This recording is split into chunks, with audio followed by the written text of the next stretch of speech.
की कहानी सरहद पार पाकिस्तान से है। आज की कहानी सुनने के बाद आपको यकीन नहीं होगा कि ऐसा भी कभी हो सकता है। ये कहानी आपको बेचैन कर देगी और सोचने पे मजबूर कर देगी कि क्या वाकई में एक इंसान इस हद तक गिर सकता है अपनी ख्वाहिशों को पूरा करने के लिए। मगर बड़े अफसोस की बात है कि ये सच है और इस बात ने पूरी इंसानियत को शर्मसार करके रख दिया। कहानी कब्रिस्तान में दफनाए गए मुर्दों की है। कई बार हमारे अपने देश में ही कब्रिस्तान से लाश चोरी होने की बातें सामने आई है और जब पुलिस ने इस बात की तफ्तीश की तो कई बार कुछ माफियाओं का नाम इसमें आया जो इन लाशों का सौदा करते थे। कई बार इसमें कुछ मेडिकल इंस्टीट्यूट्स का भी नाम सामने आया जो इन लाशों को चुराकर फिर इन पे एक्सपेरिमेंट्स वगैरह करते थे। खबर कभी दिल्ली गेट के कब्रिस्तान से आई, कभी नोएडा से, कभी मध्य प्रदेश से, तो कभी महाराष्ट्र से, मगर कभी कुछ पुख्ता रूप से साबित नहीं हो पाया। आज की कहानी भी कब्रिस्तान में दफनाए गए इन्हीं मुर्दों से ताल्लुक रखती है, मगर ये कहानी अपने आप में बिल्कुल अलग है। बात अक्टूबर 2011 की है। कराची में एक जगह है लियाकताबाद, वहाँ पे एक कब्रिस्तान है। 31 अक्टूबर 2011 को शाम के वक्त अंधेरा हो चुका था और कब्रिस्तान में काम करने वाले लोग वहीं बाहर एक जगह बैठकर कुछ बातचीत कर रहे थे। अचानक से एक आदमी जो कि वहीं काम करता था बदहवास चीखता हुआ कब्रिस्तान के अंदर से भागता हुआ उनके पास पहुंचता है। उसका पूरा शरीर कांप रहा था और वो इतना डरा हुआ था कि उससे कुछ बोला भी नहीं जा रहा था, बस वो बार बार कब्रिस्तान की तरफ इशारा कर रहा था। तो उन्हें लगा कि शायद कब्रिस्तान के अंदर कुछ गड़बड़ है। उस आदमी की ऐसी हालत देखकर उन लोगों की भी हवा खराब हो जाती है, क्योंकि एक तो कब्रिस्तान, ऊपर से रात का वक्त। मगर वो सब लोग इकट्ठा होकर अंदर जाने का फैसला करते हैं और उस आदमी को भी अपने साथ अंदर ले जाते हैं। फिर वो डरते डरते किसी तरह उस आदमी के इशारे पर उस जगह पहुंचते हैं और वहां पहुंचने के बाद उन लोगों के भी होश उड़ जाते हैं। वहां पहुंचने के बाद वो देखते हैं कि एक कब्र का एक तरफ का हिस्सा खुला हुआ है और लाश के ऊपर का जो पत्थर का स्लैब था वो हटा हुआ है। उन्हें कुछ समझ नहीं आता। फिर वो लोग उस इंसान को शांत करते हैं और उसे पानी वानी पिलाते हैं और फिर उससे पूछते हैं कि आखिर हुआ क्या था। और जब वो शख्स शांत होने के बाद पूरी कहानी सुनाता है तो लोगों को इतना गुस्सा आता है कि वो उस शख्स को वहीं मार देते।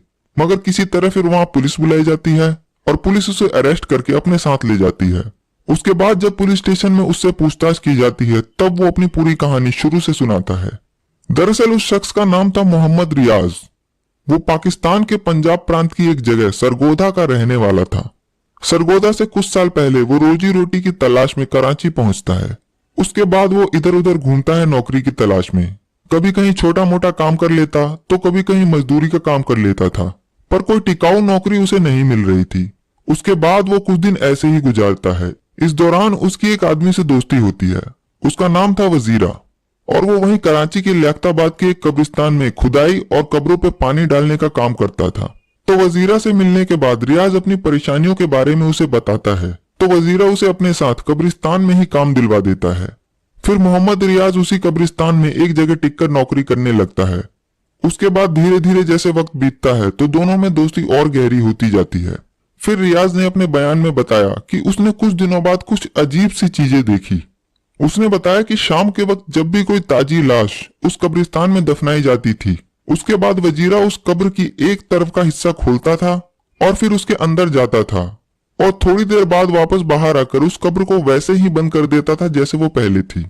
पहले तो वो कुछ दिनों तक उसे ऐसा करते हुए देखता रहा, पर एक दिन उसने उससे पूछा कि तुम ये क्या करते हो कब्र को खोदकर। और क्योंकि दोनों की दोस्ती अब काफी गहरी हो गई थी तो वजीरा ने उसे सारी कहानी बयां की और फिर उसने उसे भी अपने साथ उस काम में शामिल कर लिया और फिर दोनों मिलकर उस काम को करने लगे। उसके बाद अब दोनों की नजर असर के वक्त जो नमाज होती है यानी कि शाम के वक्त, दरअसल इस्लाम में 5 वक्त की नमाज पढ़ी जाती है और जो असर की नमाज होती है वो शाम को लगभग 4 से 5 बजे के वक्त पढ़ी जाती है। तो दोनों रोज असर की नमाज का इंतजार करते थे और उस वक्त जो भी लाश कब्रिस्तान में दफनाने के लिए आती थी दोनों उस पर नजर रखते थे। फिर दोनों उस लाश की पहचान करने की कोशिश करते थे कि ये लाश मर्द की है या किसी औरत या लड़की की है। पर लाश की पहचान करने के लिए उन्हें ज्यादा मेहनत नहीं लगती थी, क्योंकि मुस्लिम रीति रिवाज के हिसाब से अगर वो किसी महिला की लाश है तो उसकी कब्र पे एक चादर डाल दिया जाता था, मतलब कि और दूसरी लाशों से एक पर्दा किया जाता था और वो चादर एक निशानी होती थी कि ये लाश किसी महिला या किसी लड़की की है। उस चादर को देखकर दोनों समझ जाते थे कि ये लाश किसी औरत की है, किसी लड़की की है। और उससे भी ज्यादा ये इस बात का ख्याल रखते थे कि उस लाश को असर के वक्त यानी शाम को 4 से 6 के बीच दफनाया गया हो, सुबह या दोपहर में नहीं। सुबह या दोपहर में दफनाए गए मुर्दों पे ये बिल्कुल ध्यान भी नहीं देते थे। तो लाश को जब वहां लाया जाता था उसके बाद उसे कब्र में दफनाते थे, जिसमें कि 2 से 3 घंटे का वक्त लगता था। इन 2 से 3 घंटों में जो भी कवायद होती है एक मुर्दा को दफनाने के लिए, मौलवी द्वारा उसे किया जाता था। फिर उनके घर वाले उस दफनाए गए शख्स के लिए दुआएं पढ़ते थे ताकि उन्हें शांति मिले, और फिर उसके बाद वो लोग भी धीरे धीरे करके अपने घर निकल जाते थे। फिर ये दोनों अपना काम शुरू करते थे। उनमें से एक उस कब्र के पास जाता और उस कब्र के पैर की तरफ वाले हिस्से को खोदना चालू करता, और बस इतना खोदता कि एक आदमी उसमें घुस सके। उसके बाद उस कब्र पे पत्थर के स्लैब रखे होते थे ताकि मुर्दा के ऊपर वो मिट्टी न गिरे जो ऊपर से डाली जाती है। तो उनमें से वो एक पत्थर के स्लैब को हटाता और उस कब्र में दाखिल होता।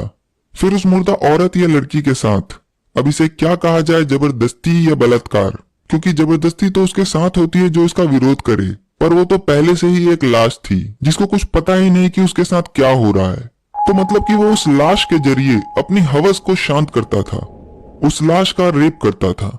उसके बाद जब वो कुछ देर बाद बाहर आता तो फिर दूसरा उस कब्र में जाता और उस घिनौने काम को अंजाम देता। और ऐसा वो हर उस लाश के साथ करते जो शाम के वक्त दफनाई गई हो, और वो किसी महिला या लड़की की लाश हो। और शाम का वक्त वो इसलिए चुनते थे ताकि उन्हें एकदम ताजी लाश मिले, क्योंकि दोपहर और सुबह दफनाई गई लाश शाम होने तक थोड़ी बहुत डिकम्पोज यानी कि सड़ने लगती थी, और सुबह या दोपहर को वो ये काम नहीं कर सकते थे क्योंकि वहां और भी लोग काम करते थे, तो उन्हें पकड़े जाने का डर था।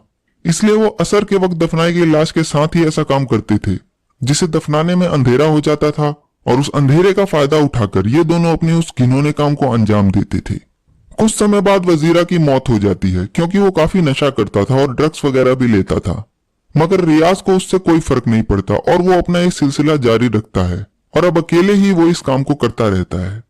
बात 31 अक्टूबर 2011 की है। शाम को असर के वक्त एक मुर्दा लड़की को दफनाया जाता है और उस लाश पे भी रियाज की नजर थी। 2 से 3 घंटे बाद जब सारे रिश्तेदार उस लाश को दफनाकर और उसके लिए दुआएं पढ़कर वापस चले जाते हैं, तब रियाज उस कब्र के पास पहुंचता है और वैसे ही हमेशा की तरह उसे एक तरफ से खोलता है और उसका एक स्लैब हटाकर उसके अंदर दाखिल होता है।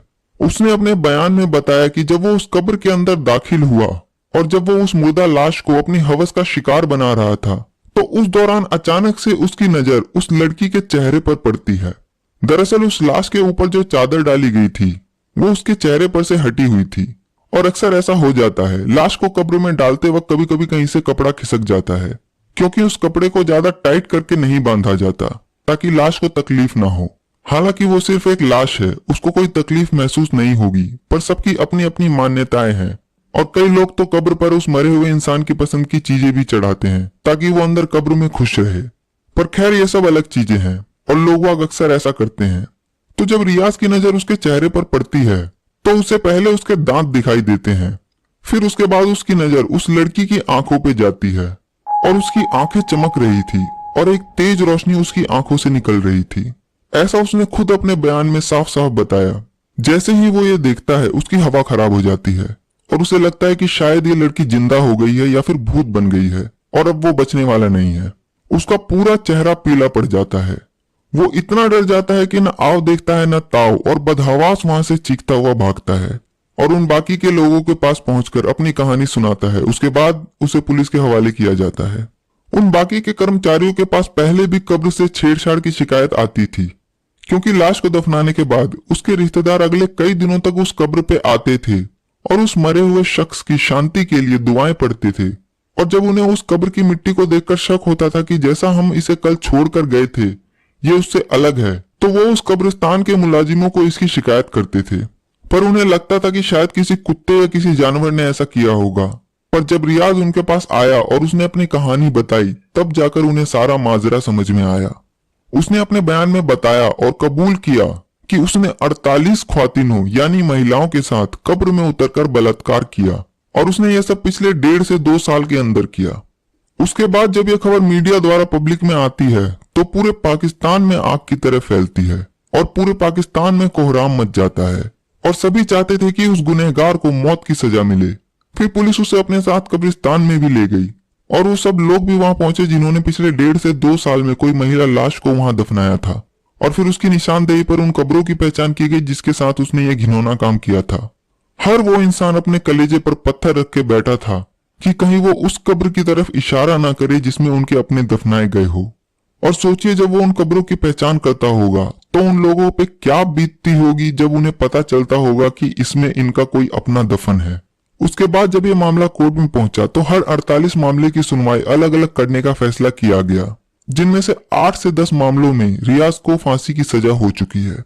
इंसान जीते जी बहुत सारे दुख, दर्द और गम सहता है, पर अगर मरने के बाद भी उसे चैन ना मिले तो इंसान जाए तो कहां जाए।